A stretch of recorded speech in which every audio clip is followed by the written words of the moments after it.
Professor Archibald Brightman was renowned for his groundbreaking theories in quantum mechanics. But despite his brilliance, he was notoriously absent-minded. Thankfully, his chauffeur, Edgar, was the perfect counterbalance. Edgar wasn't an ordinary chauffeur. He had a sharp intellect, a love for books, and a photographic memory. Over the years, driving Professor Brightman to conferences and lectures, Edgar had absorbed much of the professor's knowledge simply by listening to his musings and presentations. One day, as they were en route to a prestigious conference, the professor realized he had left his notes behind.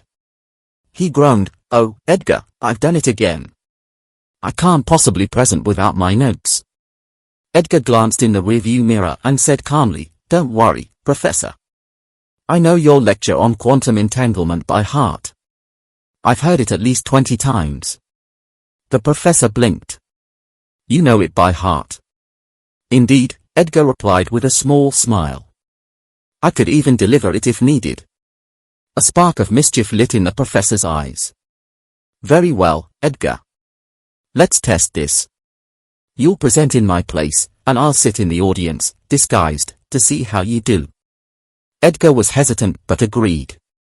Once at the venue, he donned the professor's signature tweed jacket and stepped onto the stage.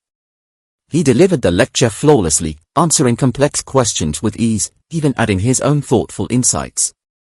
The audience was captivated. At the end, one skeptic in the crowd raised his hand and posed a particularly convoluted question, hoping to trip the professor up.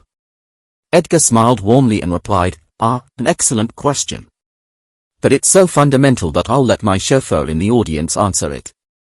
The real Professor Brightman, caught off guard but grinning ear to ear, stood up and provided a detailed answer.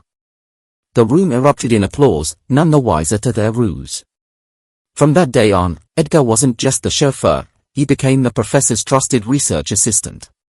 Together, they made discoveries that reshaped the scientific world, proving that brilliance can often come from the most unexpected places.